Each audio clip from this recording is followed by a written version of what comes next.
Então, esse conteúdo que a gente está analisando aí, que é o conteúdo de bioquímica, nesse conteúdo de bioquímica, ou de biologia, desculpe, esse conteúdo de biologia, a gente vai analisar a bioquímica, tá? Que é a presença ou as substâncias químicas presentes nos seres vivos, como atuam e qual a sua função. Que é, basicamente, o que a gente viu lá no conteúdo do 8º ano. A gente viu no conteúdo do 8º ano. A gente analisou as substâncias, água, vitaminas, sais, tá? A gente viu a importância e os grupos de substâncias. A gente vai ver quase isso, quase, porque vocês são no 9º ano. Gente. Vocês são no 9º ano, então precisa ter um pouquinho mais de informação, tem que ampliar. Como a gente tem conteúdo de química atrelado, então essa parte ela é mais química. Ou seja, eu vou tentar mostrar para vocês a composição, a estrutura da molécula, para já ir lançando um pouquinho de dúvida, tá, a respeito de como é que essas substâncias são montadas, e aí já fazer a conexão com o conteúdo de química. E no 1º ano, vocês têm mais facilidade de compreender aquelas informações. É claro que quando chegar no 1º ano, muita coisa a gente acaba esquecendo, mas muita coisa a gente acaba lembrando. Então é importante que a gente tenha essas informações para que quando chegue no ensino médio, você já tenha uma boa base de informações, e essa boa base de informações, ela facilita que você amplie, tá? Que você acelere, que você ande, tá? Com mais consistência, com mais segurança, e aí na hora de fazer a avaliação final, que é o Enem, tá? As provas vestibulares, na hora de competir você tenha uma base bem sustentável, tá? Tem um alicerce de informação extremamente bom. Bom, então a parte de bioquímica que a gente vai analisar começa aqui, deixa eu colocar em tela.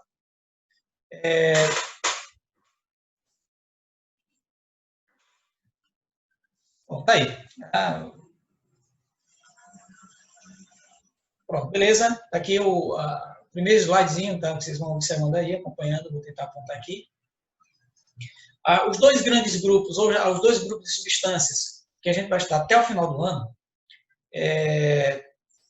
até a meados do ano, né, do ano letivo, são as substâncias inorgânicas, as substâncias orgânicas. É importante que vocês lembrem, ou que analisem, que esses dois conceitos, tá, de inorgânico e inorgânico, orgânico e inorgânico, eles têm um conceito mais antigo, um conceito atual. Então, a origem desse termo, tá? De onde é que vem esse termo? O termo inorgânico, ele está relacionado com aquelas substâncias que não eram produzidas por organismos vivos. Então, se eu não produzo, não é orgânico. Substâncias orgânicas, orgânicos de organismo, então o organismo tem capacidade de produzir. Então, produzir por organismo vivo é chamado de orgânico. Não produziu é inorgânico. No entanto, o conceito ele foi mudado, tá? O conceito ele não é mais só isso aí. O conceito é o seguinte: substâncias inorgânicas são aquelas que são pobres em átomos de carbono. Substâncias que são orgânicas são aquelas ricas em átomos de carbono. Então, a diferença aqui entre pobreza e riqueza de carbono, ela é extremamente pequena. É a mínima diferença. A gente vai ver um pouquinho depois. Então, quais são as substâncias inorgânicas que eu vou trabalhar? Substâncias água, simples, água, simples demais. E os sais minerais. Tá, gente? São as duas substâncias, os dois grupos de substâncias que a gente vai tentar analisar na aula de hoje. Porque as demais substâncias, aqui, as demais substâncias, vitaminas, carboidratos, lipídios, proteínas e ácidos nucleicos, está aqui no quadro de baixo, no quadro direito, elas são, a gente vai tentar analisar passo a passo, tá, gente? Para não sobrecarregar, porque tem conteúdo de química e física também para as avaliações, então não sobrecarrega o aluno. Né? Só por isso que a gente vai dividir. Então, substâncias inorgânicas, pobre em carbono, substâncias orgânicas, ricas em carbono, água e sais minerais são substâncias inorgânicas, vitaminas, carboidrato, lipídio, proteína e ácido nucleico são as substâncias que são orgânicas. Lembrando que algumas vitaminas, elas são consideradas inorgânicas, elas não têm carbono na sua composição. Mas como também tem substâncias, ou vitamina, né, a mina da vida, que são, tem riqueza em carbono, então eu vou colocar, a gente sempre coloca nesse grupo aqui das substâncias orgânicas.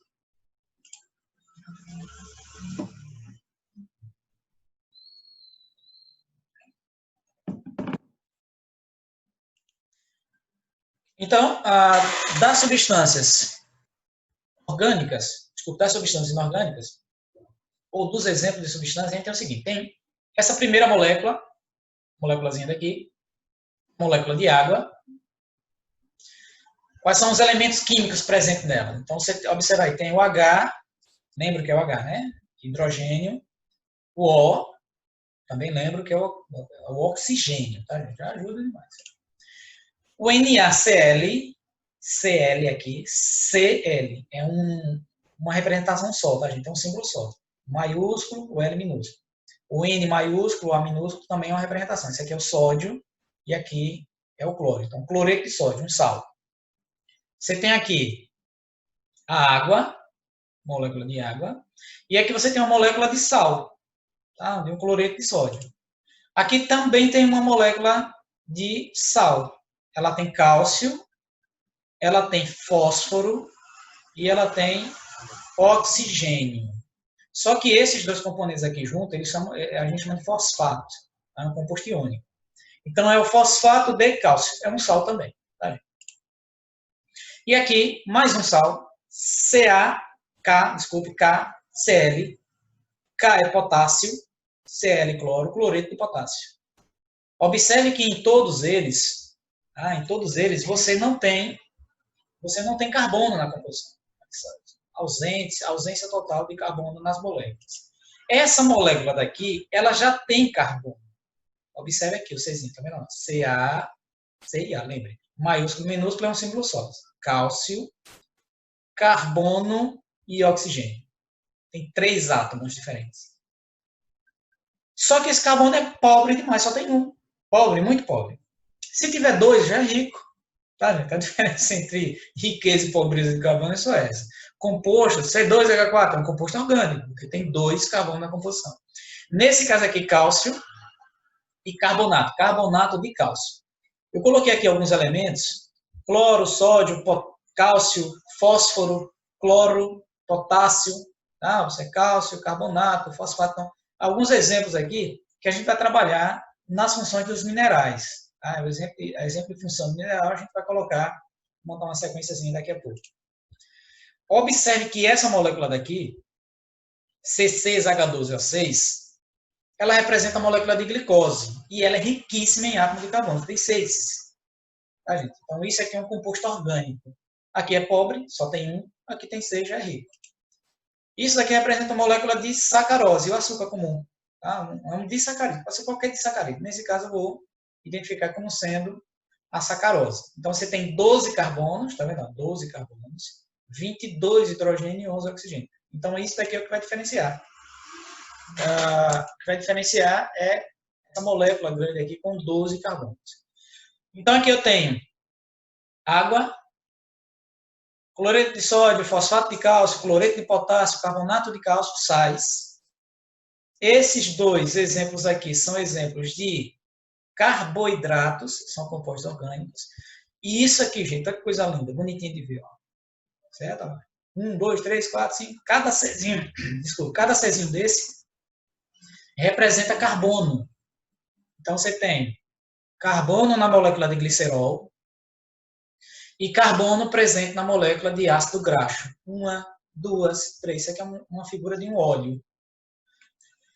É um exemplo de lipídio. É um exemplo de uma gordura. Tá? Não óleo. Ele é rico em ácidos graxos saturados. Então, aqui tem uma grande quantidade de carbono. É uma cadeia policarbônica. Então, composto orgânico rico em carbono. Isso daqui, essa imagem daqui de baixo, ela já representa um aminoácido. O que é um aminoácido? É um dos componentes que formam as proteínas. São 20 tipos de aminoácido diferentes. Eu estou mostrando um. Então, esse aminoácido aqui, observe que ele tem, a gente vai chamar isso aqui lá na frente, quando for falar de proteína, radical ácido, o hidrogênio o grupamento amina, o carbono alfa, o carbono central, e aqui é uma cadeia lateral, longa, tá vendo? Fica em carbono e nitrogênio. Então, além de ter nitrogênio na sua composição, por isso que quando a gente falar de nitrogênio lá na frente vai ser importante para a formação de proteínas, eu tenho uma riqueza de carbono. Nessa molécula aqui tem 1, 2, 3, 4, 5, 6. Lembrando que é um aminoácido. Se for formar uma proteína, a proteína tem que ter no mínimo 50 aminoácidos para ser considerada uma proteína. Então, a quantidade de carbono dela também vai ser enorme. Então, você tem carboidrato, lipídios, você tem os aminoácidos que formam as proteínas, você tem os ácidos graxos e algumas vitaminas que vão ser consideradas compostos orgânicos, porque tem riqueza de carbono na sua composição. Bom, então, dessas substâncias inorgânicas, tá, a gente vai tentar analisar, que é uma redundância, tá, gente? Depois eu tenho que corrigir isso aqui. Bioquímica é química da vida, bioquímica. Substâncias inorgânicas, a gente vai analisar primeiro a água. Gente, é fácil, mas analisar a água. Água é H2O. 2 átomos de hidrogênio e de oxigênio. Simples. Parece. Porque eu preciso mostrar para vocês como é que essa molécula é molecularmente ou estruturalmente representada. Então, ela tem um átomo de oxigênio e 2 de hidrogênio. E observe que eu coloquei uma linha contínua, que representa uma ligação covalente, uma ligação firme entre os átomos, formando a substância. E eu coloquei linhas pontilhadas, está vendo aqui? Ó, linhas pontilhadas. Essas linhas pontilhadas estão representando um outro tipo de ligação química que não forma a molécula. A que forma a molécula é essa representação aqui, ó. Ela junta os 3 átomos e forma o H2O. Aquelas outras representações, elas representam as pontes de hidrogênio. Depois a gente vê na química o que é uma ponte de hidrogênio.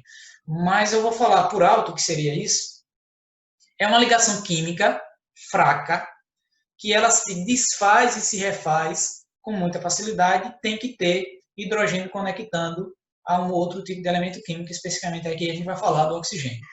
Então, cada moléculazinha de água ela tem a possibilidade de formar 4 pontos de hidrogênio. A gente vai ver a importância dessas pontos de hidrogênio daqui a pouco. Só que ela também tem outra propriedade, certo, gente?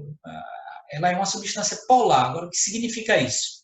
O que significa dizer que a água é uma substância polar?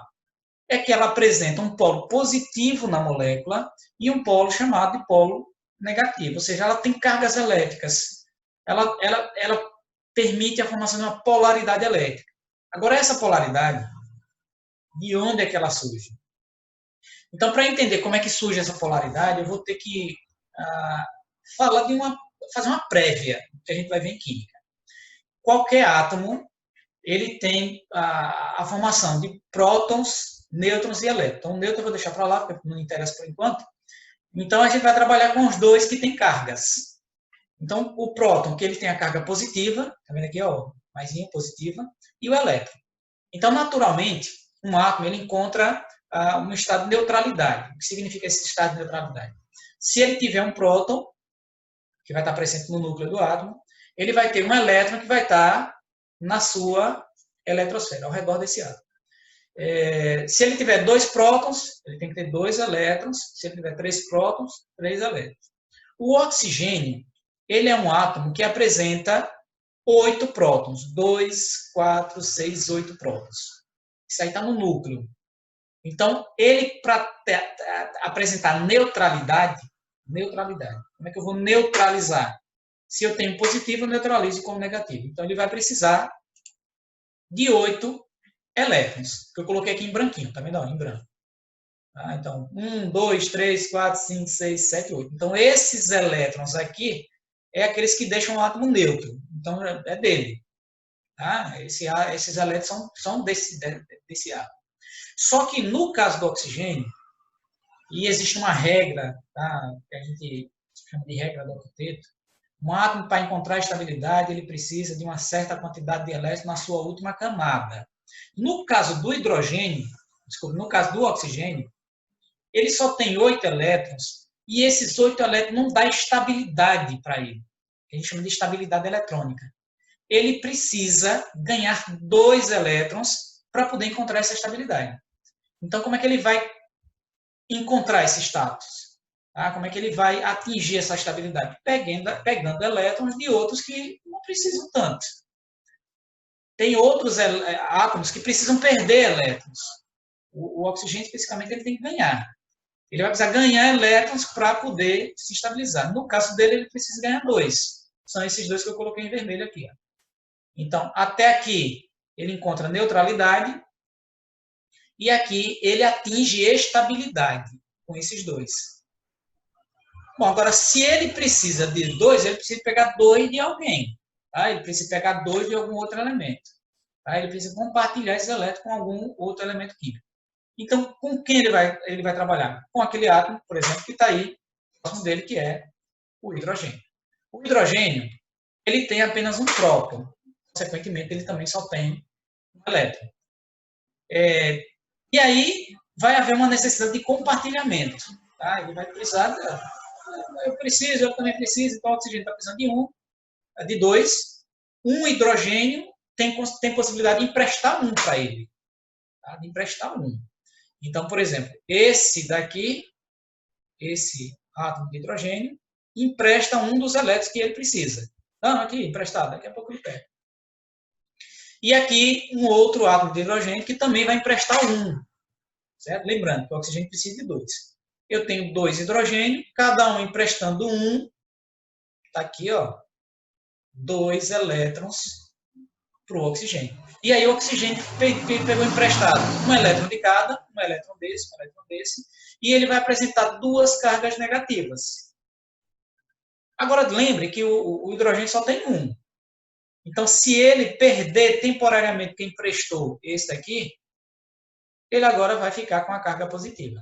Então, o oxigênio mantém cargas elétricas negativas, porque ganhou esses elétrons, e o hidrogênio que perdeu temporariamente, quem emprestou, ele vai ficar com uma carga positiva. Então, como ele fica negativo e positivo no outro lado, então eu digo que ele é um composto polar. Certo, gente? Bom, então, essa daí é são 2 propriedades que a molécula de água tem. Permite formação de 4 pontos de hidrogênio e, ao mesmo tempo, ela permite que a molécula tenha essa polaridade, que vão estar relacionadas com algumas funções que a água desempenha. Não funções também, mas propriedade. Por exemplo, a molécula de água ela tem a capacidade de formar uma coisa que a gente chama de película de água. Tá vendo aqui? Não é mágica. Essa imagem daqui não está deusificado, andando sobre as águas. Tá? Não é nada bíblico, tá, gente? É química e física.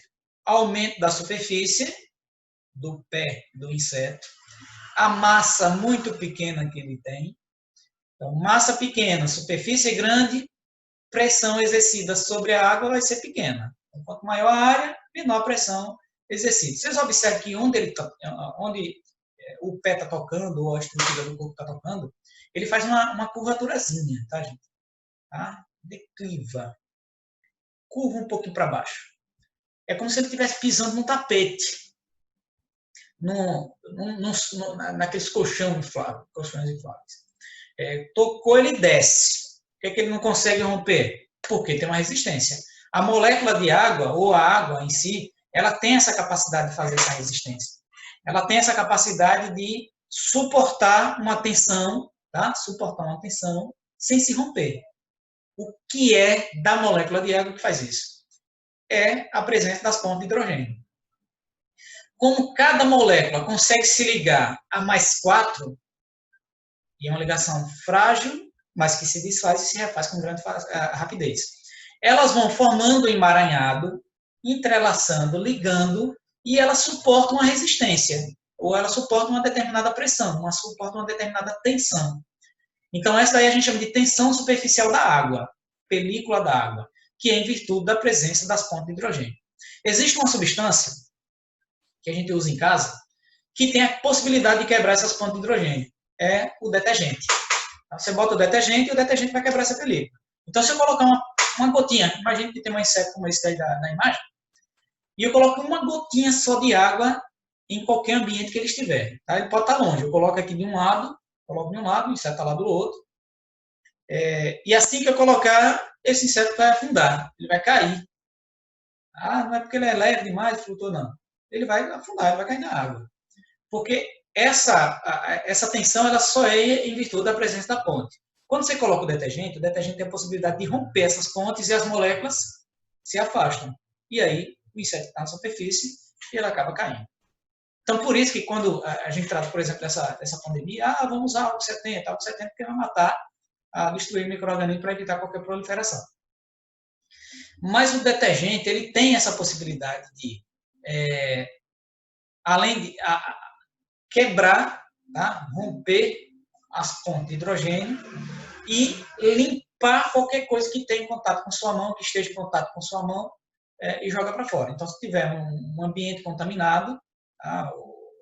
Teve algum contágio, você passou, lavou o braço, lavou a mão, lavou entre os dedos, lembrar de lavar sempre entre os dedos e a ponta da unha, tá?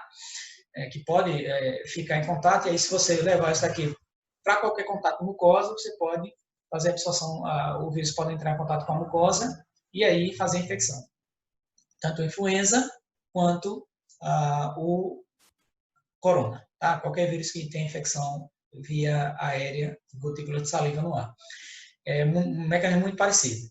Então, você tem aí a presença dela, da ponte de hidrogênio, você coloca o detergente, ele vai romper essas pontes de hidrogênio, fazendo com que a água entre.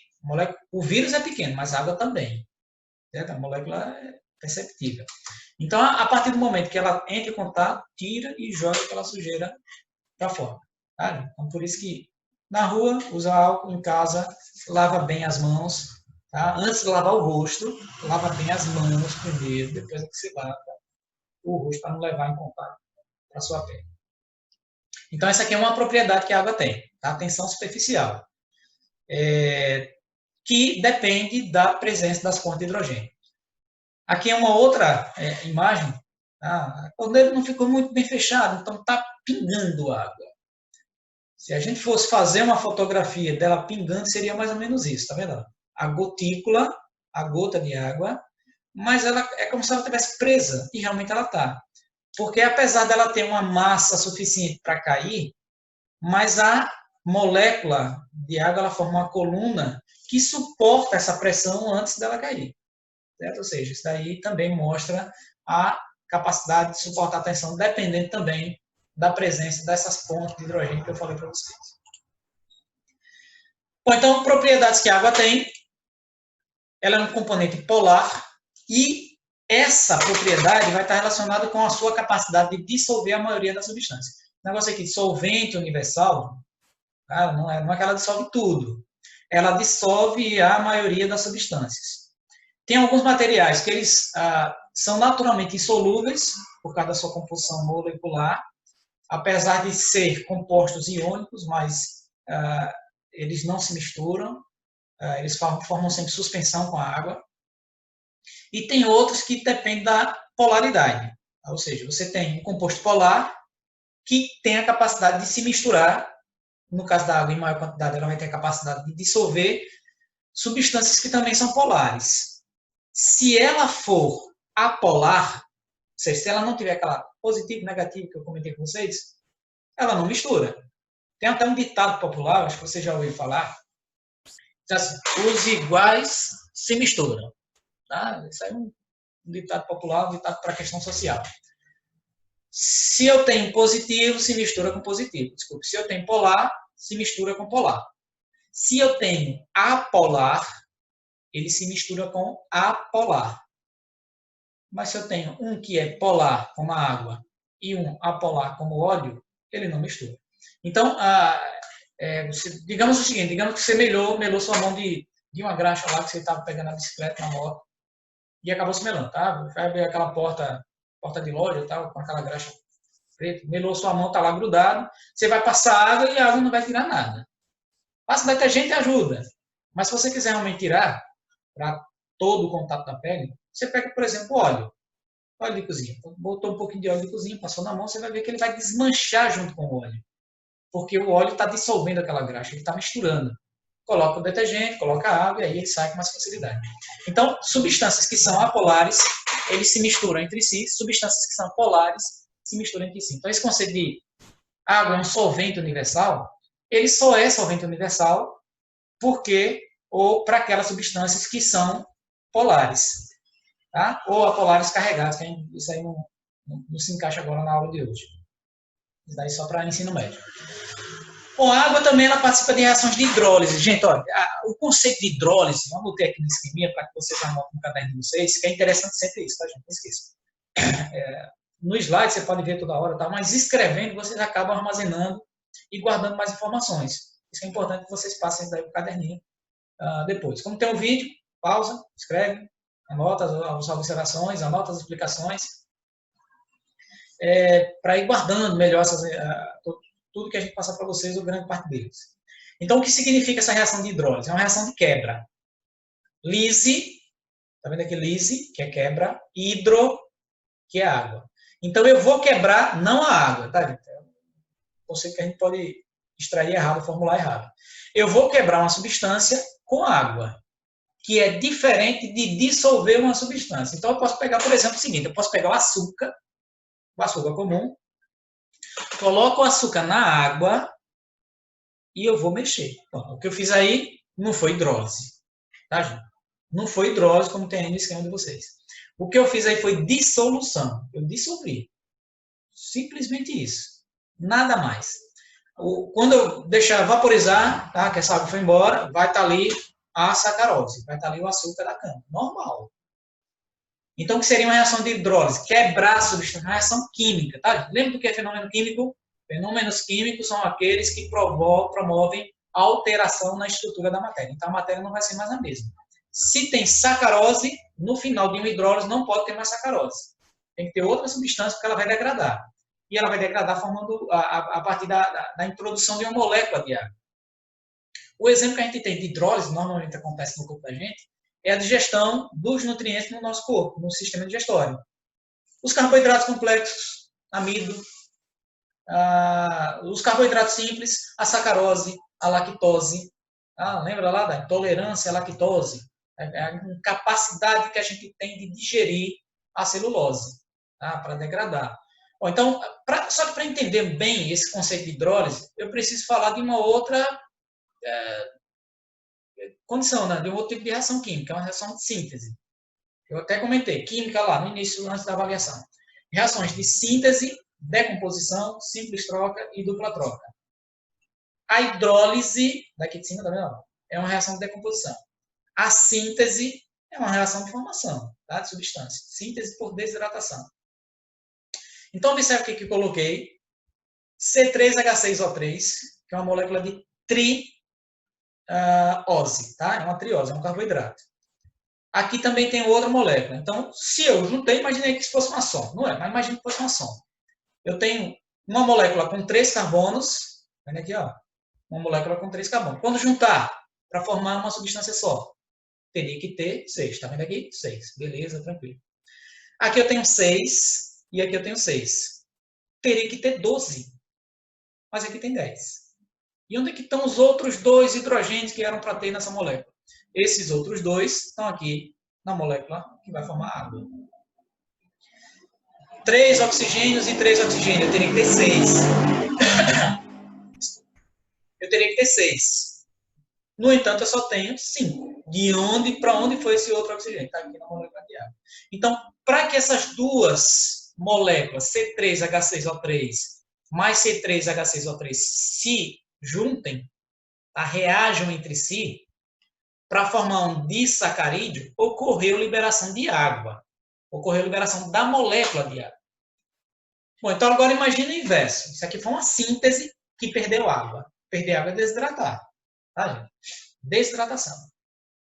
Se eu quero quebrar essa substância agora, o que eu vou fazer com ela? Se eu preciso quebrar, então aqui eu tenho C6H10O5. Como foi que eu formei? Liberando água. Como é que eu quebro?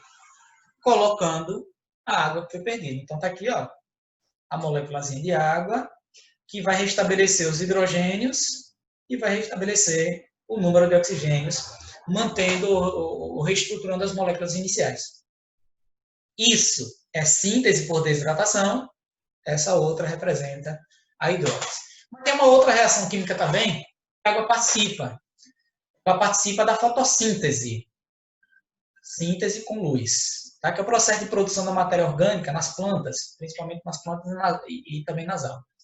Essa reação química da fotossíntese CO2 não está equilibrada, tá? Não está com os coeficientes, balanceamento, que vocês vão aprender isso depois. Então, você tem aqui a molécula de glicose, de gás carbônico, CO2, a molécula de água, vai precisar de um fator luz, tá? Que seria representado aqui com o lambdazinho.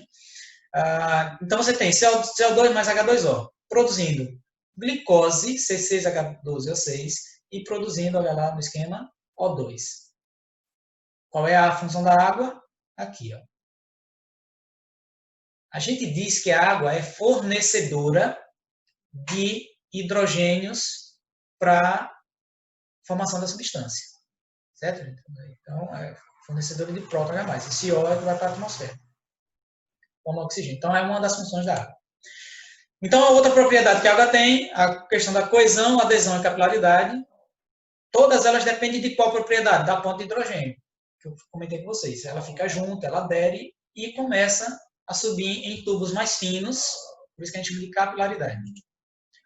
Transporte de substâncias, já que ela dissolve, tá? Também tem a função de transportar, lembra aí do sangue da gente, a seiva elaborada das plantas, toda substância que precisa circular pelo corpo, ela vem por um sistema de condução, no caso das plantas e no nosso, um sistema sanguíneo. No caso dos insetos, é uma linfa, tá? A gente chama de hemolinfa. Mas tem que ter água. Regulação de temperatura. Tá? Então, quando você tem calor, aumentou a temperatura do corpo, passou daquele 37, não pode passar 37. 37 acima disso é febre. Até 37 a gente considera limítrofe. Então, se meu corpo está com uma temperatura muito alta, ou seja, absorvi e eu estou produzindo muito calor, eu preciso jogar esse calor, porque o aumento da temperatura faz com que as proteínas do nosso corpo sejam desnaturadas. E aí você tem uma sequela gravíssima. Começa com convulsão, tá? Até a parada final do corpo. Então é necessário que você tenha a diminuição da temperatura gradual. Esquentou, fez uma atividade física, aqueceu, pronto, beleza, vai transpirar. A transpiração ela representa um dos mecanismos para que a gente baixe nossa temperatura. E ação lubrificante em articulações. Então, quando duas articulações, os ossos do joelho, por exemplo, estão topando no outro, tá? Para lá e para cá, para lá e para cá. Tem uma camada de cartilagem que protege, mas também tem que ter um líquido para lubrificar.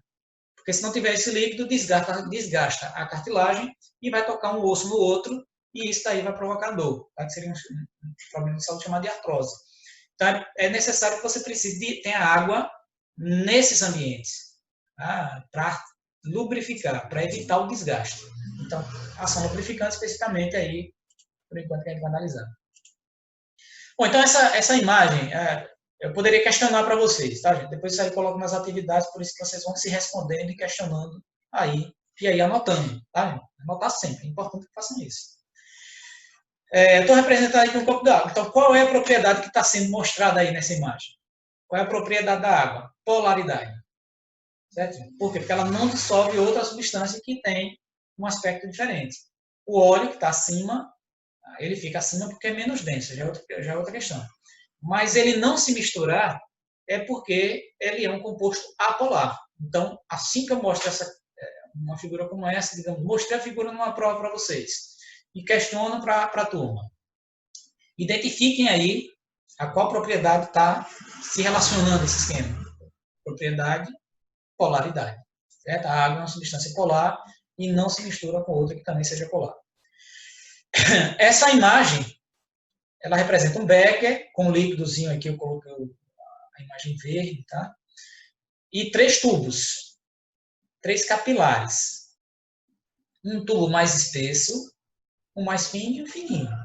Observe o que acontece com o líquido dentro dele. O nível do líquido no recipiente, quando você tem um tubo, esse líquido sobe. Aqui tem que ter água, tá, gente? O líquido aqui tem que ser água, para ter essa propriedade. O que acontece? Ele fica mais alto. Por quê? Porque a molécula de água tem as pontes de hidrogênio. Então, isso daí está relacionado de novo com as pontes de hidrogênio.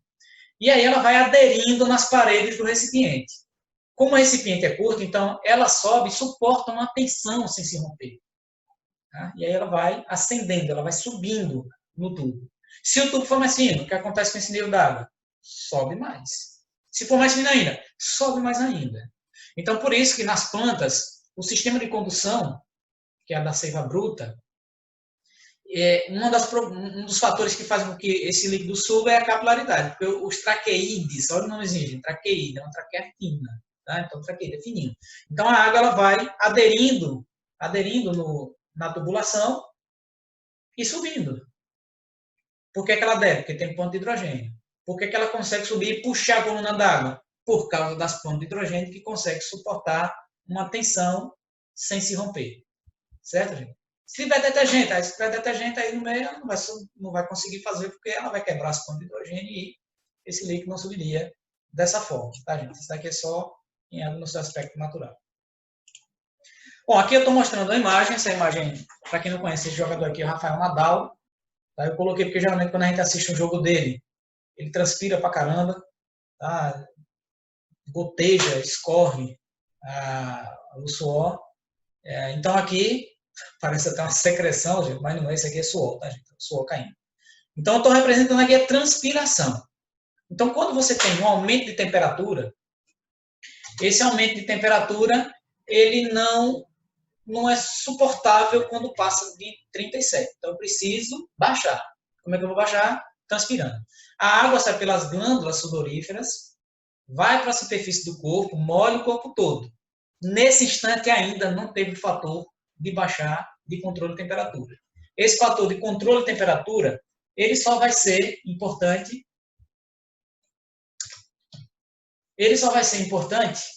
ou só vai ativar quando essa água vaporizar.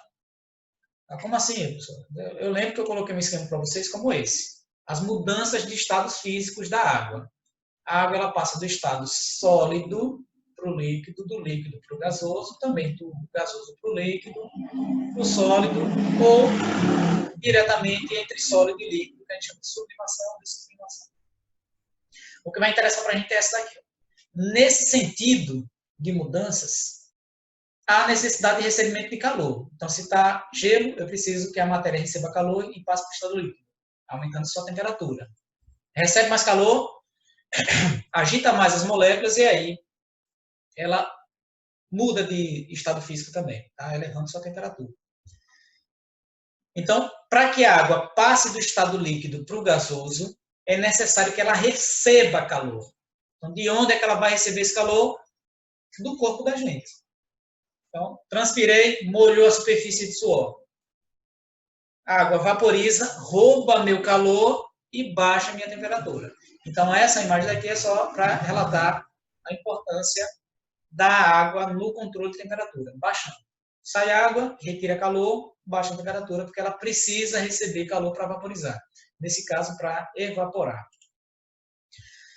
Bom, então a água, ela varia, tá? Ela varia, tem alguns fatores que promovem essa variação. A água varia de acordo com a idade. Idosos, adultos e crianças, a gente diz que faz a seguinte relação. A taxa de água ela é inversamente proporcional à idade. Aumentou a idade, diminuiu o percentual de água. E aí, gente, dá para ver, olhando para as figurinhas. Tá? Vou pegar uma imagem aqui qualquer, de variações de idades. Idosos, crianças e adultos. Tá? Então, a gente vai percebendo gradualmente, como eu já passei por algumas fases da vida. Tá? Então, eu olho para o espelho e vejo logo. Olho minha foto pequenininha, olho minha foto hoje, minha pele já não é mais essa suavidade. Tudo, né? É só para a gente ter uma relação, tá, gente? Não tem uma ligação extrema, mas é só para fazer uma relação. Isso aqui está relacionado com a senescência e envelhecimento celular. Quanto maior a idade, menor a taxa de água. Lembre que é a taxa, tá, gente? Não é a quantidade. Por exemplo, se eu pegasse uma criança dessa aqui, que tem, sei lá, 20, 30 quilos, ela tem cerca de 80% do corpo dela de água. 30 quilos, 24 quilos de água. Um adulto, como esse cara aqui, que deve pesar uns 75 quilos, vou colocar 70 para quantificar fácil. Ele tem em torno de 70% de água. Então, ele tem 49 quilos de água. Certo? 70% de 70, 49. Então, ele tem mais água do que a criança, mas proporcionalmente a criança tem mais água no corpo. Então, é percentual, não é quantidade. Um idoso, ele vai diminuindo, e essa diminuição da taxa de água também está relacionada com outro fator, que eu esqueci de comentar com vocês, que é uma das funções da água. Ela é meio para reação química, meio para metabolismo. Se tem mais água, tem mais atividade metabólica. Se tem menos água, tem menos atividade metabólica. Então, qual é a faixa etária que a gente tem uma capacidade de regeneração do tecido maior? Na fase infantil. Certo? A criança ela tem a possibilidade de ativar um processo de cura maior, certo? De restabelecer a estrutura do tecido, porque o metabolismo dela ainda é muito elevado. Com o passar da idade, esse metabolismo cai, em virtude também ou tem uma relação extrema com essa nossa diminuição do percentual de água natural do corpo, o corpo não consegue mais manter essa proporção. Então, você tem a variação da taxa d'água de acordo com a idade, idosos, adultos e crianças, quanto menor a idade, maior a taxa, quanto maior a idade, menor a taxa de água. A atividade metabólica também, lembrando que o metabolismo é reação química, então se um órgão precisa trabalhar mais, é necessário que ele tenha um maior percentual de água.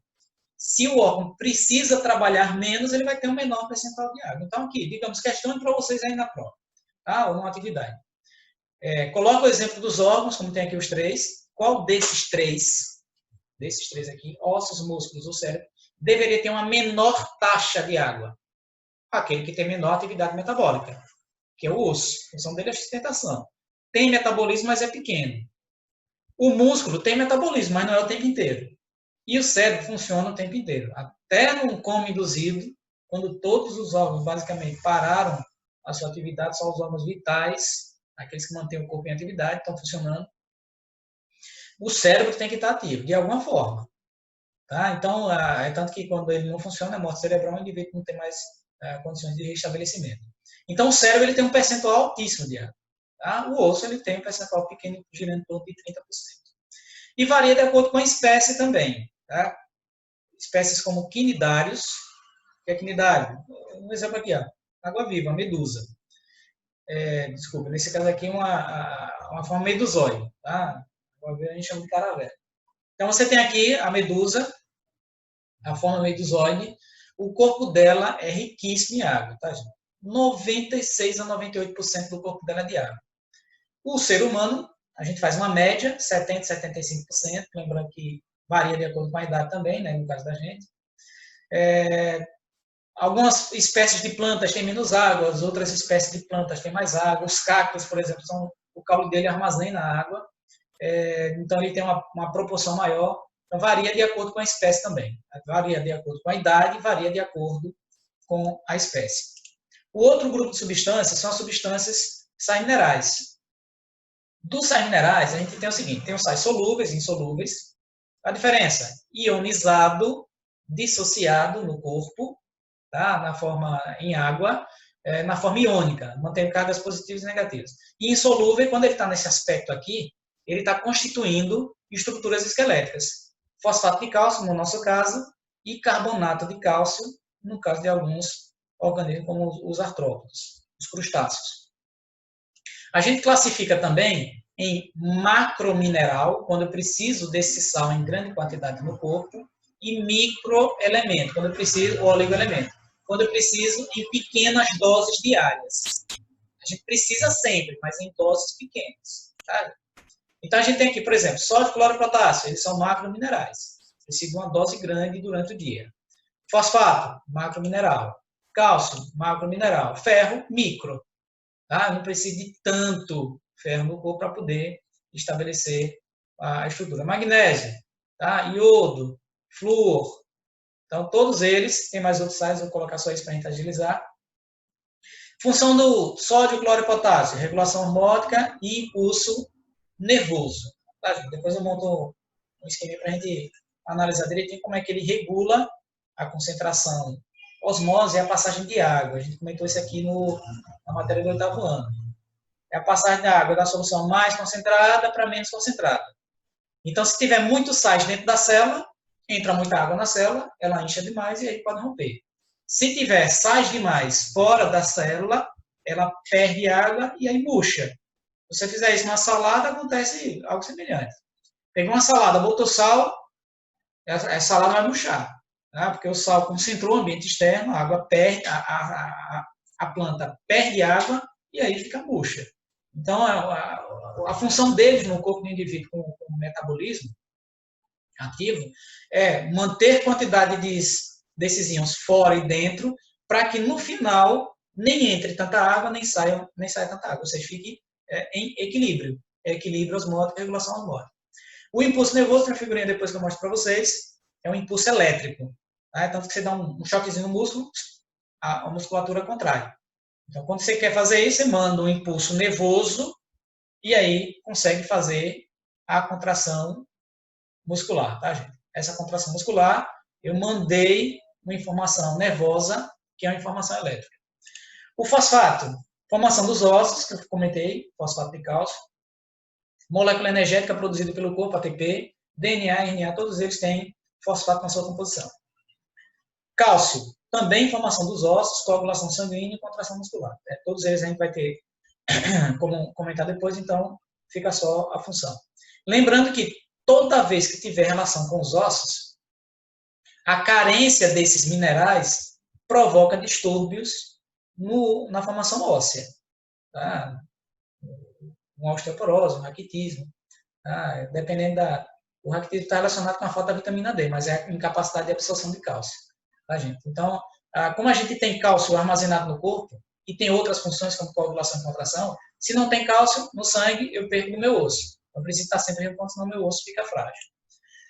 O ferro, ele tem a função de formar hemoglobina e citocromos. Tá? A hemoglobina que chama mais atenção, né? Porque é aquela substância presente nas hemácias para transporte de oxigênio. O magnésio, ele tem função no corpo humano também, mas principalmente na formação da clorofila. Ele participa da formação da vitamina B12, tá? Mas a presença aqui na formação da hemoglobina. O iodo, que é o funcionamento da tireoide, quando não tem iodo, a tireoide ela tem uma atividade excessiva e cresce. Ela faz um bócio endêmico ou a papeira. O hipotireoidismo provocando a papeira. E o flúor, que a gente usa para tratar, manter a estrutura dentária. Então, esses aqui são exemplos de sais, tá? Que eu pedi para que vocês fizessem uma pequena análise, uma pequena pesquisa, depois eu coloco algumas questões. Aqui é a representação do impulso nervoso, tá vendo? Sódio, tá? Mudando a direção, entrando na célula, saindo da célula. Então, essa mudança do posicionamento de íons muda a polaridade elétrica da membrana. Tá vendo? Do lado de fora positivo, aqui é um sinalzinho de mais. Não sei se vai ficar bom na imagem de vocês aí.